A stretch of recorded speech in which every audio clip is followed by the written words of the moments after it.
Iran में वहां के सुप्रीम लीडर रहे आयतुल्लाह अली खामनाई को अंतिम विदाई दी जा रही है। 9 जुलाई को उन्हें सुपुर्द खाक कर दिया जाएगा। हमने आपको दिखाया था कि किस तरीके से उनको आखिरी विदाई देते हुए 3 बेटे उनके नजर आए थे, जो कि काफी भावुक तस्वीरें थी वो। लेकिन उसमें उनके बेटे मुश्तबा खामनाई यानी जो मौजूदा ईरान के सुप्रीम लीडर हैं वो नहीं थे। लेकिन इस बीच एक बड़ी खबर ये आ रही है अनुभव, जिसके बारे में आप बता रहे थे कि उनको आखिरी विदाई देने के लिए जो है वो पूर्व राष्ट्रपति अहमदी निजाद और IRGC चीफ अहमद वाहिदी और खुद फोर्स के प्रमुख इस्माइल कानी जो है वो दिखाई दिए हैं। ऐसा ईरानी मीडिया रिपोर्ट्स में कहा जा रहा है। क्या है ये खबर?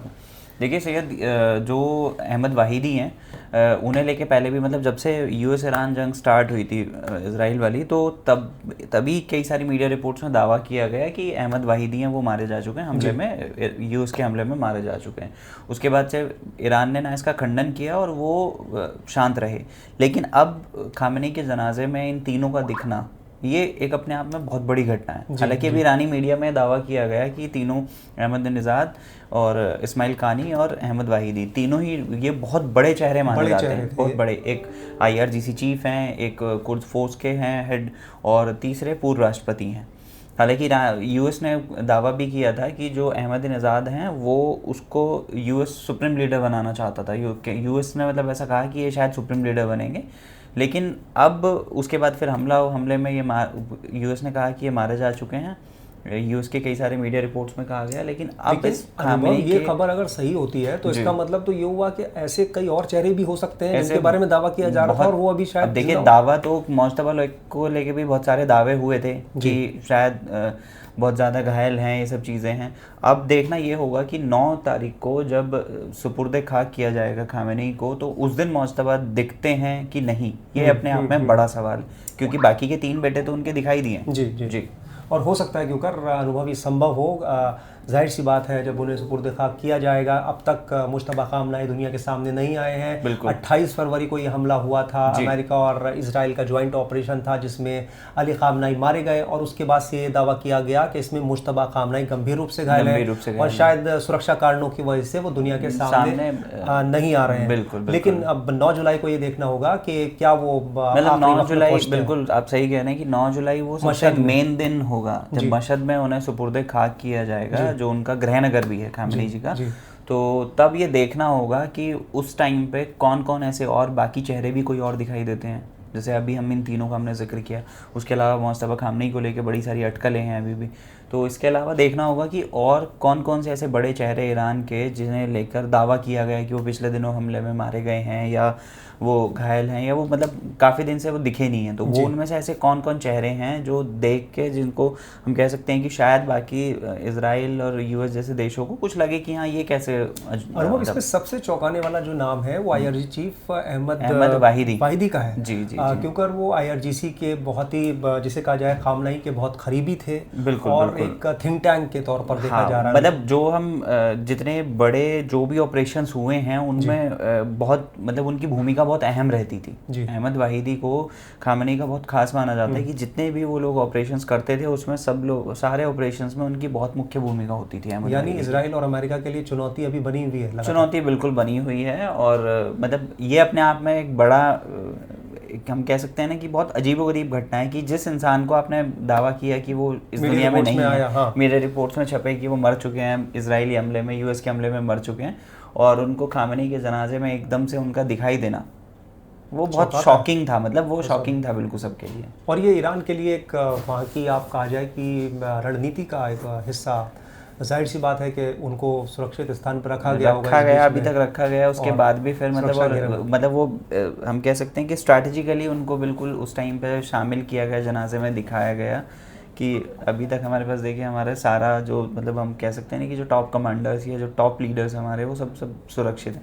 हो सकता है आने वाले दिनों में कुछ और नए चेहरे भी ऐसे दिखाई दें। सही कह रहे हैं कि जिसको देख के US को लगे कि अरे ये कैसे पॉसिबल। अमेरिका और इजराइल तो हैरान हुई, दुनिया भी हैरान हो, जाहिर सी बात है। लेकिन इसमें अनुभव सबसे बड़ा जो हमने बात देखी, जिस तरीके से 100 देशों के वहाँ प्रमुख इकट्ठा हुए, ब्यूरोक्रेट्स इकट्ठा हुए, तमाम नेता पहुंचे, भारत से लोग पहुंचे, धार्मिक नेता पहुंचे। बिल्कुल जाहिर सी बात है ईरान एक तरह की ये शक्ति प्रदर्शन, बहुत बड़ा मैसेज, जो हम तो पिछली भी वीडियोस में हमने कहा कि ईरान की तरफ से बहुत बड़ा मैसेजिंग है ये दुनिया के लिए और खास करके अपने दुश्मन मुल्कों के लिए कि इतने बुरे समय में भी, मतलब हम कह सकते हैं कि ये बुरा समय है जब उन पे इतने हमले हुए हैं, हालांकि ईरान ने पूरा रिटेलिएट बहुत अच्छे से किया है, तो ऐसे टाइम में बाकी दूसरे देशों से डेलीगेशन का पहुंचना, वहाँ जनाजे में शामिल होना, 28 फरवरी को जो हमला हुआ उसके बाद से बहुत सारे कयास लगाए गए, ये सब चीज़ें हुई, उन सब के बावजूद भी अब वहाँ जनाजा, मतलब जो ये अंतिम संस्कार का कार्यक्रम हो रहा है 6 दिन तक जो चलेगा, 5 शहरों से गुजरेगा, जिसमें इराक भी जा रहा है, कौम वहाँ पहुँचेगा, उसमें नजफ और करबला जाएगा, उसके बाद मशहद में उन्हें दफनाया जाएगा।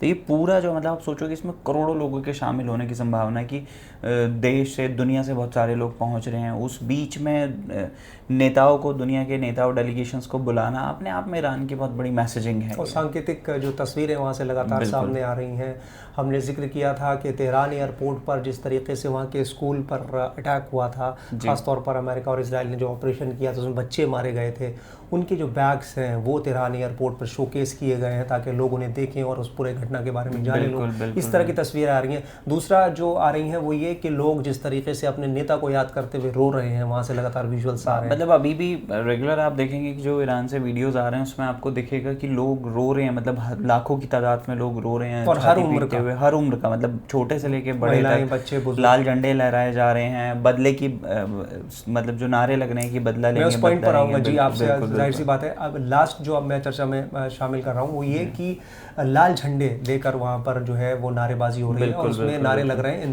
इंतकाम, मतलब वो कहना है कि जो ये सब हुआ है इसका बदला लिया जाएगा, मतलब बदला हमारा भी पूरा नहीं हुआ है, मतलब पूरा नहीं हुआ, और ये मांग वहाँ की जनता आवाम कर रही है। बिल्कुल जनता आवाम। हालांकि इस पे जो जनाजे में लोग शामिल हुए, इसको इजराइल ने लेके कहा है कि ये मतलब ईरान के कुछ ही लोग हैं जो वहाँ शामिल हो रहे हैं, ईरान की जनता चाहती नहीं है, मतलब ईरान की जनता ना शामिल होना चाहती है और वो तो उनसे आज़ादी चाहती है। लेकिन अनुभव, इन बातों पे इसलिए यकीन अब दुनिया को नहीं हो रहा है, उसकी सबसे बड़ी है कि ट्रम्प तो कह रहे थे कि सिविलाइजेशन हमने पूरा ख़त्म कर दिया है, हमने ईरान को तहस नहस कर दिया, हमने बर्बाद कर। हम लोग पहले से भी डिस्कस करते रहे, ट्रम्प की चीज़ों को लेकर शायद अब लोग उतना सीरियस लेते नहीं है शायद। तो ट्रम्प ने तो अब ये भी कहा कि मैंने इसको 7 दिन का वो दिया है, ये मानवीय पहल है मेरी तरफ से, कितनी बार दे चुके हैं, सुबह शाम तक देते हैं। मतलब हमें रात को मैसेज हम देखते थे कि खबर आई है कि रात को ट्रम्प ने कहा कि आज सभ्यता खत्म हो जाएगी, सुबह उठोगे तो सभ्यता खत्म हो जाएगी। तो वो सारी चीज़ें पिछले दिनों हमने बहुत सारी देखी हैं। तो बहरहाल लगातार अनुभव इस खबर पर आप भी बने हुए हैं और हम आपको अपडेट भी दे रहे हैं, लगातार हम बता रहे हैं कि वहाँ किस तरीके से जो है उनको आखिरी विदाई दी जा रही है। 9 जुलाई का दिन बेहद ख़ास होगा जब वहाँ से जो तस्वीरें आएंगी, जाहिर सी बात है हो सकता है उसके अंदर कोई ऐसे चेहरे कुछ नज़र आएँ जो अब तक दुनिया जिनको लेकर ये सोच रही थी कि शायद वो ईरान के साथ जिस तरीके से ऑपरेशन हुआ अमेरिका और इजराइल का, उसमें शायद वो मारे गए हैं। हमने देखा कि अहमद वाहिदी दिखे उसके अंदर जो, और दावा किया जा रहा है कि ईरान के पूर्व राष्ट्रपति अहमदीनेजाद और बाकी नेता भी उसमें दिखाई दिए हैं। सबसे ख़ास लेकिन बात यह अनुभव कि इसमें मुश्तबा खामनेई पहुंचते हैं। अभी भी सस्पेंस, वो तो देखिए ये तो बना हुआ और ये पता चलेगा 9 तारीख को कि ये जब उन्हें सुपुर्द ये भी एक मैसेजिंग होगी अनुभव, ये भी एक मैसेजिंग होगी मुश्तबा की तरफ से भी। शायद हो सकता है कि अब तक वो नहीं आए, कभी तो आएंगे, जाहिर सी बात है ईरान के प्रमुख नेता हैं तो दुनिया के सामने कभी तो आएंगे वो, और हो सकता है उन्होंने इस दिन का चुनाव किया हो और हो सकता है वो एड्रेस भी करें देश दुनिया को इसी बहाने। तो 9 तारीख पर सभी की निगाहें टिकी हुई हैं। हम आपको लगातार अपडेट दे रहे हैं, आगे भी देते रहेंगे। देश दुनिया की तमाम खबरों के लिए आप बने रहिए टाइम्स नाउ ऑफ भारत के डिजिटल प्लेटफॉर्म के साथ। खबरों की रणभूमि में यहाँ शोर नहीं सोच लड़ती, जहां शब्द नहीं फैक्ट्स वार करते हैं और हर सवाल खोलता है सच की नई परत।